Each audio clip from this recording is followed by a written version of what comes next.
Salut à toi, j'espère que tu vas bien parce que moi je vais super bien. Je m'appelle Mickaëlle Lefrançois et je suis un moniteur de style de vie. Je te souhaite officiellement la bienvenue sur cette chaîne et je te remercie de ta présence sur cette vidéo. Alors qu'est-ce que c'est qu'un moniteur de style de vie? Eh bien je vais te dire ça dans la prochaine vidéo. D'ici là, renseigne-toi. Est-ce que c'est un coach? Est-ce que c'est un thérapeute? Est-ce que c'est un accompagnant? Est-ce que c'est un menteur? Dis-moi dans les commentaires ce que tu penses de cette définition de moniteur de style de vie. Dis-moi à quoi te fait penser cette phrase moniteur de style de vie. Pour toi, c'est quoi un moniteur de style de vie? Et dans la prochaine vidéo, je te donnerai ma réponse. Alors, le but de cette vidéo, c'est tout simplement de me présenter à toi en ouvrant mon cœur à toi, en étant le plus transparent possible, le plus fluide possible, le plus authentique possible, le plus honnête possible. Alors, j'ai pas envie de cutter, ou en tout cas le moins possible. Donc, j'ai envie que ce soit le plus authentique, le plus naturel possible.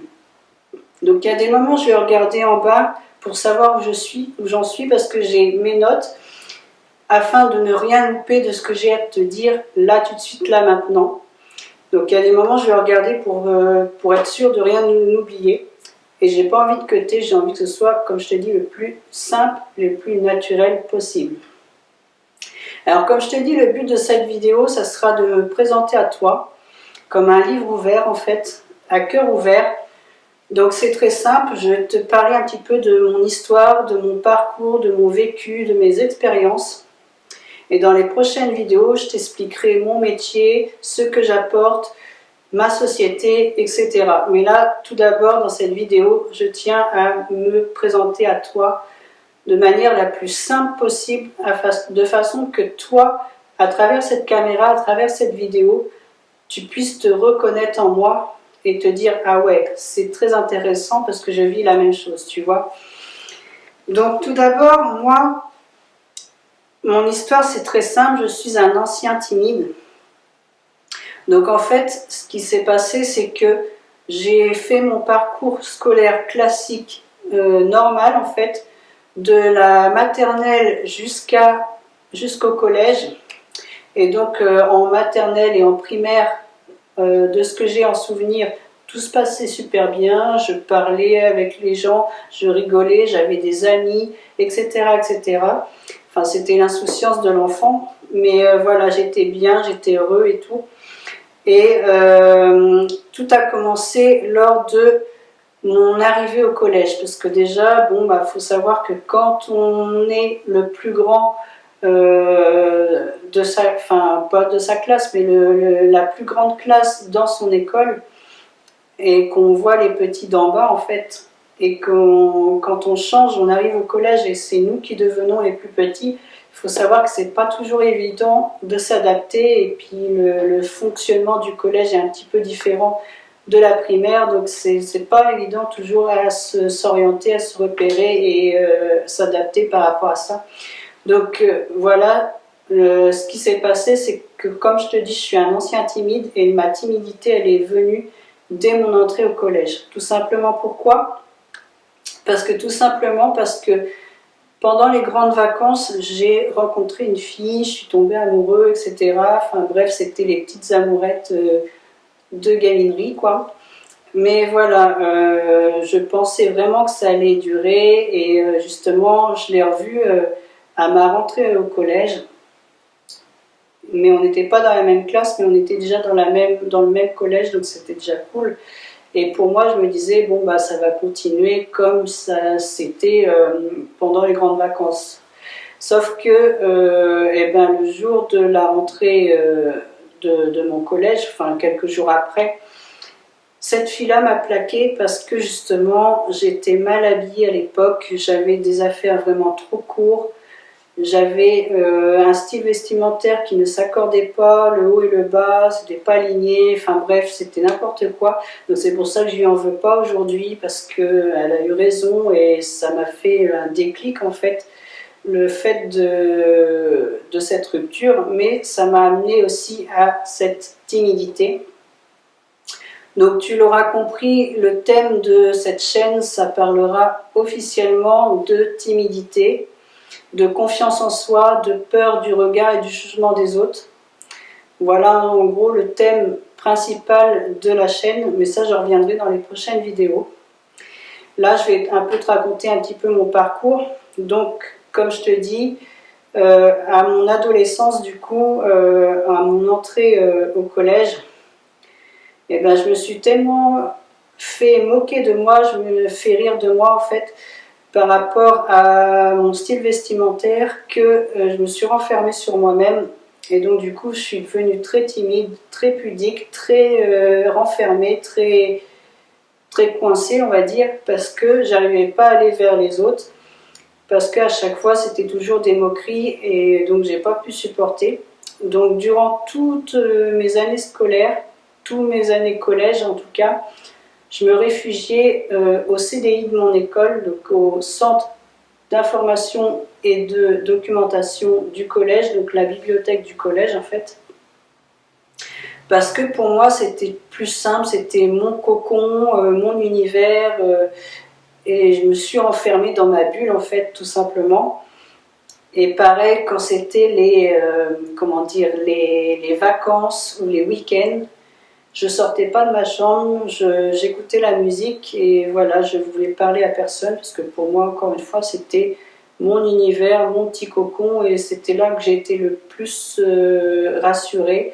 Et donc du coup, au jour d'aujourd'hui, je regrette énormément d'avoir passé à côté de mon adolescence parce que c'est vraiment le mot, j'ai passé à côté de mon adolescence par rapport à ça. Parce que du coup, vu que je me renfermais sur moi-même, j'ai pas pu vivre mon adolescence comme j'aurais dû vivre, comme tout le monde a vécu la sienne en fait. Donc là, mon regret aujourd'hui, c'est ça, c'est d'avoir passé à côté de ça. Et donc du coup, à travers cette vidéo, à travers cette caméra, j'ai envie que tu te retrouves en moi, que si jamais cette histoire te fait vibrer parce que tu as vécu la même chose ou tu vis encore la même chose, eh bien sache que moi je suis là à travers ces vidéos, à travers cette caméra, à te donner du soutien, à t'aider à surmonter ça, parce que moi mon but c'est que les gens qui vivent ça puissent s'en débarrasser le plus rapidement possible et pour ne pas traîner comme moi j'ai traîné en fait là-dessus. Donc j'expliquerai un peu plus tard dans mes prochaines vidéos comment je fonctionne, quel est mon métier, etc. Mais là je voudrais revenir un petit peu sur mon parcours scolaire. Donc comme je disais, j'ai fait une scolarité de la maternelle au collège et j'ai arrêté en troisième d'insertion générale professionnelle. Donc j'ai fait ma troisième d'insertion générale professionnelle, c'est-à-dire une troisième générale avec des cours théoriques normaux, sauf que j'avais des semaines de stage en entreprise où je devais effectuer justement ces stages, trouver ces stages moi-même, pour trouver ma voie en fait par la suite. Donc j'avais déjà une petite idée avant de faire ça parce que je voulais être soit gendarme, soit pâtissier ou boulanger, ou alors attention, tenez-vous bien, je voulais être prêtre. Et oui, faut pas rigoler, c'était mon truc à l'époque, je ne sais pas pourquoi, mais voilà, j'avais cette idée, gendarme, pâtissier, boulanger ou prêtre. Et au fur et à mesure que j'ai fait mes stages, ça m'a ouvert des portes, ça m'a ouvert des voies et je me suis dit, tiens, tel métier j'aime bien, tel métier j'aime pas, et j'ai fait mon choix comme ça. Parce que du coup, j'ai fait de la menuiserie, j'ai fait fleuriste, j'ai fait pâtissier, j'ai travaillé dans un centre équestre où j'ai aidé à soigner les chevaux, à les préparer, etc. Tout ça, ça m'a apporté beaucoup d'expérience. Mais au final, ça m'a fait choisir la voie. Donc j'ai choisi tout simplement la voie de la pâtisserie parce que parmi les trois idées de départ que j'avais, il y avait la pâtisserie. Donc j'ai fait des stages en pâtisserie à différents endroits. Et au fur et à mesure, il y a une pâtisserie en particulier que j'ai fait mon stage. Et du coup, cette pâtisserie-là, je ne l'ai plus jamais quittée parce qu'en fait, j'y ai fait mon apprentissage après en tant que pâtissier. Donc j'ai fait mon CAP pâtissier et je suis devenue pâtissier en fait. Donc j'ai appris des nouvelles recettes, des nouvelles façons de faire, des nouvelles compétences, etc. Donc tout était bien au départ, tout était waouh, c'était ma vocation idéale en tout cas de l'époque. Puis après, au fil du temps, bon, ça commençait à devenir un peu répétitif et je me suis un peu orientée différemment. Je suis toujours restée dans la pâtisserie et dans le secteur alimentaire, mais bon, j'avais vu un peu la fabrication et je voulais un peu voir le côté vente. Donc je me suis orientée directement dans le côté vente, vente en pâtisserie. Donc toujours dans la même entreprise. Donc du coup, j'ai recommencé à zéro, j'ai fait mon CAP vente et ma mention complémentaire vente, option alimentaire. Et donc du coup, c'est ainsi que je suis devenue vendeur, donc vendeur et serveur. Pourquoi? Parce que tout simplement, j'étais pas dans une boulangerie-pâtisserie où on vendait du pain, on fabriquait du pain. C'était uniquement une pâtisserie, mais qui était raccordée à un salon de thé. Donc en fait, j'étais vendeur en pâtisserie et serveur en salon de thé en même temps. Donc du coup, c'est comme ça que je suis devenue employée, salariée, donc en vente et en service. Et du coup, ça m'a permis de voir plusieurs tâches, plusieurs facettes du métier, parce qu'en fait, j'ai pu accueillir les clients, les conseiller, parce que vu que j'avais déjà été en fabrication, je savais exactement comment les conseiller, la composition des gâteaux et tout. J'écoutais les clients, je les renseignais, je les servais, j'encaissais, je faisais de l'étiquetage produit, de la mise en place, du service en salle, parce que c'était un salon de thé, donc service en salle. Je préparais des boissons, et puis je faisais du ménage. Donc tout ça, ça faisait un panel de tâches et au départ qui était diversifiant, vivant, parce qu'en fait ça bougeait, c'était pas toujours la même chose. J'étais bien, en fait, j'étais dans mon élément. Jusqu'au jour où je commençais à en avoir marre, parce qu'en fait, il faut savoir que dans cette entreprise-là, j'ai démarré mon stage, puis mon apprentissage en pâtisserie. Puis après, j'ai continué apprentissage en vente et vendeur. Donc, il faut savoir que dans cette pâtisserie-là, j'y suis restée 17 ans. Donc, au bout d'un moment, quand tu fais pendant 17 ans la même chose, les mêmes tâches, bah, au bout d'un moment, tu commences à t'en lasser. Et c'est ce qui s'est passé. Les tâches sont devenues trop répétitives. Et j'en avais un peu marre d'être en décalé par rapport à tout le monde, parce qu'il faut savoir que les week-ends, les vacances et les jours fériés sont décalés par rapport aux autres. Ce qui fait que si tu veux construire une vie de famille ou une vie sociale, bah c'est compliqué parce que tu es carrément en décalé par rapport aux autres et c'est un peu galère par rapport à ça. Donc je commençais à en avoir un peu marre de ça. Il faut savoir aussi que le salaire était minime par rapport à ce que je faisais, par rapport au nombre d'heures, par rapport aux tâches. Et comme je te dis, au bout d'un moment, les tâches étaient trop répétitives et j'en avais un peu marre. Donc voilà, ce qui fait que ça m'a amené à changer de métier. Mais je ne vais pas t'en parler tout de suite parce que justement, ce sera le but de ma prochaine vidéo.